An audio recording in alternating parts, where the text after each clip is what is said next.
So ఈరోజు మన వరప్రసాద్ రెడ్డి గారి ఇంట్లో మాతృవందనం ప్రోగ్రాంకి వచ్చినాం. సో చాగంటి కోటేశ్వరరావు గారు ప్రవచనం ఇచ్చారు. అవును. అయితే ఆయన చెప్పినవన్నీ కుటుంబం. అయ్యా నమస్కారం నమస్కారం నమస్కారం. అట్లా అది ఆయన దృష్టి. I respect it, but we are all ordinary people అని మర్చిపోవద్దు. ఎస్ సార్, కలుద్దాం. జస్ట్ యా, అలాగే మంచిది. కూర్చోరాం. అలాగే అలాగే జీవితకాలం కలుద్దాం అకారణంగా. ఇవ్వలే, తీసుకోండి. నేను టైప్ చేసి అదే ఈరోజు మాతృవందనం ప్రోగ్రామ్కి శ్రీ శాంత బయోటెక్ వరప్రసాద్ రెడ్డి గారు వాళ్ళు పిలిస్తే వచ్చాను. చాగంటి కోటేశ్వరరావు గారు అతిథిగా వచ్చారు. మీతో పాటు నేను కూడా వచ్చిన. ఫస్ట్ ఆఫ్ ఆల్ ఆ మాతృవందనం అనే ప్రోగ్రామ్ ఏందో నాకు అర్థం కాలేదు. నేను అనుకున్నా మోస్ట్లీ వాళ్ళ మమ్మీకి సంబంధించిన బర్త్డే అనేది అనుకున్నా, కానీ చాగంటి గారు చెప్తుంటే నాకు ఫ్యూజ్ ఎగిరిపోయినాయి కదా. చూడు, ప్రతి దాంట్లోనూ ఒక కొత్త డైమెన్షన్ ఉంటుంది. అదేంది, అసలు నేను ఇప్పుడు ఉన్నాను భూమి మీద అంటే ఓన్లీ బికాస్ ఆఫ్ మై మదరే. అందుకని నా పుట్టినరోజుని మా తల్లి జన్మదినంగా చేసుకుంటాను. రెండవది, ఇందులో ఒక ఎగ్జిస్టెన్షియల్ కోణం కూడా ఉంది. జన్మనిస్తున్నప్పుడు తల్లి కూడా ఒకసారి జన్మ తీసుకుంటుంది, ఆ తర్వాత పుట్టిన పిల్లవాడు కూడా జన్మ తీసుకుంటాడు. కాబట్టి ప్రతి బర్త్ ఇద్దరికీ జన్మనే. అంటే ఆ వ్యక్తిని బట్టి అట్లాంటి ఒక డైమెన్షన్ ఉంటుంది. ఆయన చాగంటి కోటేశ్వరరావు గారు ఆబ్వియస్గా మనకు తెలిసింది ఒక గొప్ప వాగ్దాటి. మనం కూడా చిన్న పెయింటింగ్, ఈ వీడియో అప్పుడు పెడదాం. అది అన్న పెయింటింగ్ వేసి ఆయనకి గిఫ్ట్ గా ఇచ్చారు. పెయింటింగ్ అండ్ ఉదయసారం బుక్ రెండుగా. అయితే మైక్ కొంచెం దగ్గర పెట్టుకో వీలైతే. ఈ మాతృవందనం అనే ప్రోగ్రాము ఆయన బర్త్డే అని తెలిసినప్పుడు నాకు నిజంగానే గూస్ బంప్స్ వచ్చినాయి. అసలు ఎక్స్పెక్ట్ చేయలే నేను. అంటే ఇట్లా ఇట్లా గడుపుతారా? అయితే ఆయన చాగంటి కోటేశ్వరరావు గారు ఈ మధ్య చాలా వాస్తవ దృష్టితో మాట్లాడుతున్నారు. Every other talk is bringing, అంటే ఇప్పుడున్న ప్రపంచంలో అసలు మనిషి ఏం చేయాలి అని మెల్లగా చెప్తున్నారు ఆయన. చాలా హంబుల్గా, హ్యూమిలిటీతో చెప్తారు ఆయన. అవునవును. అయితే ఆయన ఈరోజు చెప్పిన దాంట్లో రకరకాల వ్యక్తులు ఈ ప్రపంచంలో గొప్పవాళ్ళు అవ్వడానికి కుటుంబము చాలా దోహదకారి. నిజమైన ప్రేరణ కుటుంబం నుంచే వస్తుంది. కుటుంబం అంటే ఏదో ఆస్తులు పంచుకోవడం కాదు. ఒక సరైన సిస్టర్ ఉండటం వల్ల అబుల్ కలాం వచ్చారు, ఇంకొక సిస్టర్ వల్ల శ్రీపాద పినాకపాణి వచ్చారు.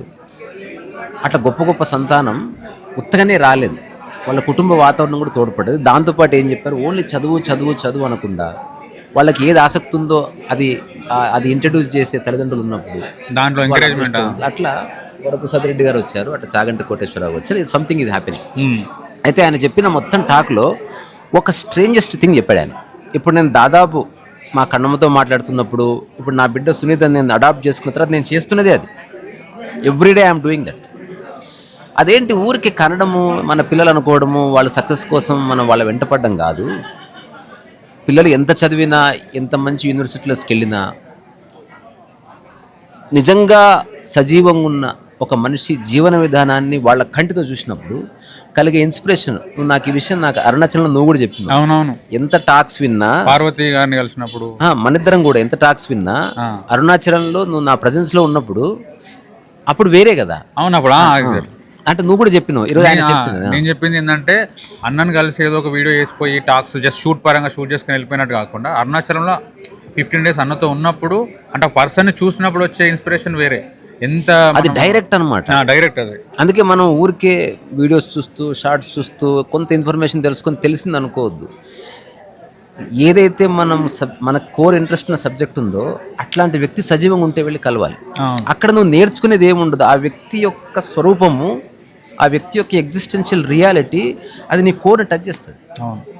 ఇది ఎట్లా చెప్పొచ్చు అంటే, మనం ఎవరన్నా ముట్టుకుంటాం, షేక్ హ్యాండ్, ఖచ్చితంగా ఒక ఆర్గానిజం ఇంకో ఆర్గానిజం ముట్టుకుంటుంది. అదే వ్యక్తి ఒక బాటిల్ చేతులు పెట్టుకొని దీన్ని ఊపిపోయా చాలు, నన్ను ఊపినట్టే అంటే మనం ఒప్పుకోం. జస్ట్ ఒక 1/2 feet దూరంలో ఉన్న స్టిల్ మనం ఒక చైన్ టచ్ చేయాలనుకుంటాం. అట్లా మన బీయింగ్ కూడా కొన్నిసార్లు వేరే బీయింగ్ని పెనట్రేట్ చేస్తుంది. ఇప్పుడు బుచ్చారెడ్డి గారిని ఈ క్షణంలో తలుచుకుంటే నాకు ఆయన ఏం నేర్పియలే, ఆయన నాకు ఏం చెప్పలే, నేను ఆయన ఏ ప్రశ్న అడగలే. అది చూసినప్పుడు నాకు అనిపించింది that is me. A hi. So అది నేనే. అంటే ఆయన చూసినప్పుడు అట్లా బతకాలనిపించింది. Hello sir. శరత్ గారు. ఇప్పుడు కూడా లాయర్ డ్రెస్ వేసుకొచ్చినావు, అది అర్థమైంది. వస్తున్నా. సో ఇప్పుడు అన్నీ అదే, దట్ ఈస్ లైఫ్. అన్న వీడియోలు అట్లే ఉంటాయి కదా, తెలుసు కదా. లైఫ్ అంటేనే అది. ఇగో మన వాటర్ ప్యూరిఫైయర్లోనే నీళ్లు క్లీన్ ఉంటాయి, నదిలో అట్లా ఉండవు. నదిలో చెత్త చెదారము శబ్దము ఎనిమల్ షిట్టు అంతా కలిస్తేనే అది ఒక అద్భుతమైన జీవనదిగా మారుతుంది. ఎందుకంటే జీవాలు ఉంటాయి కాబట్టి జీవనది అయింది. అసలు జీవాన్ని ఇస్తుంది కాబట్టి జీవనది. అట్లా 10 పక్కన పెడితే చెప్పాలనుకున్న పాయింట్ వెరీ సింపుల్ అబ్బా. నమస్కారం అయ్యా, నమస్కారం. అమ్మనా? అమ్మ నమస్కారం. నమస్కారం. అవునా, చాలా సంతోషం. కలుద్దాం, తిందాం. యా, తినేసిరా? ఓకే. నాన్నగారు నమస్తే. మీకంటే మీ నాన్న యంగ్ ఉన్నాడు. అవునా, స్టిల్ యంగ్, చక్కగా ఉన్నారు. నాన్న కూడా అడ్వకేటేనా? క్యా బాత్ హై. అయ్యా వస్తున్నా, ఒక 1 సెకండ్లో వస్తాను. 1 సెకండ్లో వస్తాను. 1 సెకండ్ దా. అయ్యా వస్తున్నా, 1 సెకండ్ వస్తున్నా. సో మళ్ళీ coming back to the same point ఏంటంటే, మీకు నచ్చింది ఏంటంటే ఈరోజు సాగంటి గారు చెప్పింది, పిల్లల్ని అలాంటి ఇన్స్పైర్ చేసే వాళ్ళ దగ్గర తీసుకెళ్తే బాగుంటుంది. వాళ్ళు ఎంత వీడియోలు చూసినా ఆ రియల్ పర్సన్ చూసినప్పుడు ఆ కలిగే సంవేదన అన్నది 1000 పుస్తకాలతో సమానం. ఎగ్జాక్ట్లీ ఇదే డైలాగ్ నేను చెప్పిన. వివేకానందకి పరమహంస ముందు అదే అయింది.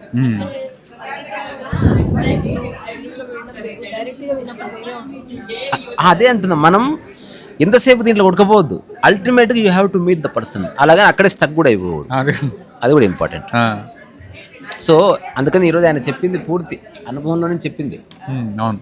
సో నిజమైన ప్రేరణ వ్యక్తిని కలిసినప్పుడు కలుగుతుంది, కలిసినప్పుడు మాట్లాడినప్పుడు. అందుకని ఏమాత్రం అవకాశం ఉన్నా you have to meet interesting personalities. ఎవరైతే జీవితాన్ని పణంగా పెట్టి చాలా విషయాలు అర్థం చేసుకున్న వాళ్ళు ఉన్నారు, సాధించిన వాళ్ళు ఉన్నారు, పుస్తకాలు రాసిన వాళ్ళు ఉన్నారు.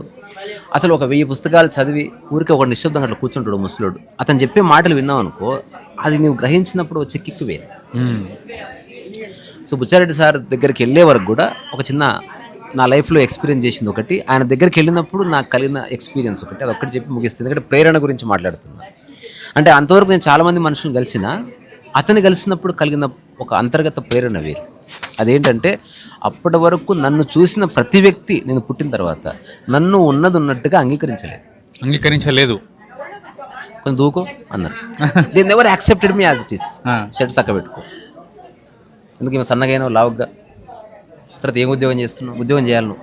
ఎవరికి నేను ఎట్లుందో నాకు ఇష్టం లేదు. వాళ్ళకి నచ్చినట్టు చేస్తే నేను బాగుంటానని వాళ్ళ ఉద్దేశం. నేను ఎప్పుడు అట్లా చేయలేదు. 2009 తర్వాత అసలే చేయలేదు. ఈయన మాత్రం అట్లా లేకుండా ఆయన మరణించే వరకు నాకు ఒక్క సలహా కూడా ఇవ్వలేదు. ఇంకొకటి, ఆయన అందరికీ సలహాలు ఇచ్చాడు, నాకు ఒక్కడికి ఇవ్వలేదు. నేను ఒకసారి ఎవరో వేరే వ్యక్తి అడిగినప్పుడు చెప్పాడు, నేను బాగున్నాను, రజనీ బాగున్నాడు, బాగున్న దానికి సవరణ అనవసరం అన్నాడు. అట్లేదో చెప్పాడు నాకు. నేను ఎంత కూడా థ్రిల్ అవ్వలేదు. నేను అతని దిక్కు మనం ఏదైనా పంచలేని సెట్ చూస్తాం కదా, అట్లా చూడలేదు. Just as if I was listening to a truth. అతను నిజమే చెప్తున్నాడు, అతను నిజమే చెప్పాడు, నేను బాగున్నాను, నా దగ్గర డబ్బు లేదు కానీ నేను బాగున్నాను. నాలో ఈ ప్రపంచంలో ఉండే మనుషులకు ఉండే ద్వేషాలు, కుట్రలు, కల్మషాలు నాలో అసలు లేవు. అవన్నీ క్లెన్స్ అయిపోయినాయి. అది నాకు తెలుసు. కానీ నన్ను చూసిన వాడికి కనిపించచ్చు, వీడో కన్నింగ్ ఫెలో, వీడో కంత్రిగాడు, జాది కూడా వాడికి కనిపించచ్చు. బట్ నేను కాదు. అది నాకు జెన్యున్గా నా ఎగ్జిస్టెన్షియల్ రియాలిటీ తెలుసు. ఇది ఒకరిని నమ్మించడానికి కాదు. నాకు ఏది సాధ్యమో అది తప్పక చేస్తాను.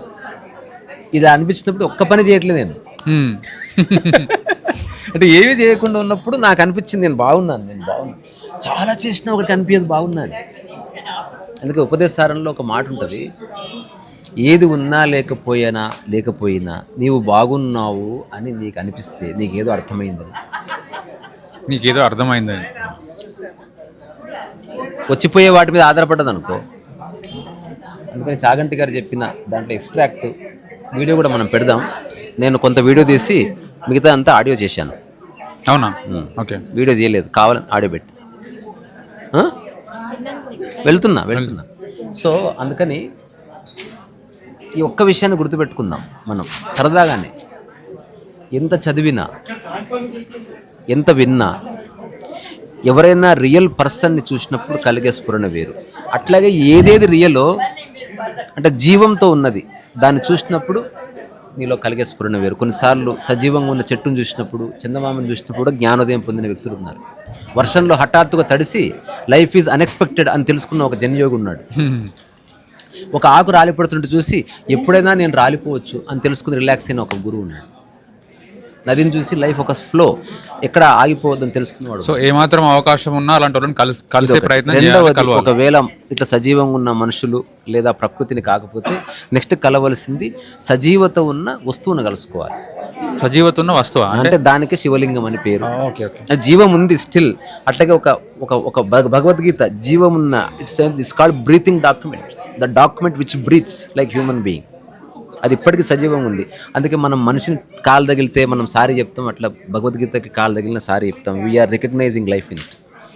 అటువంటి దాన్నన్నా నువ్వు చూడాలి. అంటే ఒకవేళ ఒక వ్యక్తి నుంచి స్ఫూర్తి కలగకపోయినా జీవం ఉన్నటువంటి ఒక వస్తువుల నుంచైనా స్ఫూర్తి ఒక్కసారి రగలొచ్చు. అట్లా పరమాత్మ విగ్రహాన్ని చూసి స్ఫూర్తి పొందిన వాళ్ళు ఉన్నారు. హఠాత్తుగా ఒక పుస్తకంలో ఒక లైన్ చదివి ఒక చిన్న డౌట్, మనం ఇన్స్పిరేషన్ అని ఒక వీడియో చేసినాం, దాంట్లో నేను అన్నది ప్రేరణ వేరా?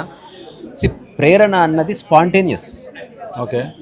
ఇన్స్పిరేషన్ కూడా స్పాంటేనియస్ అయితే ఓకే, ప్రిపరేషన్ కాదు. అండ్ ఆయన ఇన్స్పిరేషన్ అక్కర్లేదు అన్నట్టు చెప్పారు కదా, అందుకే నాకు అక్కర్లేదు, ప్రిపరేషన్ లేదంటున్నా. చూడగానే నీ లోపల ఇట్లా ముట్టుకోగానే నువ్వు గోల్డ్ అయిపోయినావు అంతే. అసలు అంత థింకింగే లేదు. ఇప్పుడు బుచ్చారెడ్డి గారు ఏమి నేర్పలేని చెప్తున్నా కదా, నథింగ్. దాన్ని ప్రేరణ అంటారా? సో ఇది మాతృవందనం ప్రోగ్రాంలో ఈ బ్యూటిఫుల్ యాంబియన్స్లో రకరకాల వ్యక్తులు చక్కగా భోజనాలు అది ఇది చేస్తుంటే నేను రకరకాల మిత్రులను కలుసుకుంటూ చేసిన చిన్న కాన్వర్జేషన్ ఇది. సో ఇప్పుడు వెళ్ళి భోజనం చేస్తాం.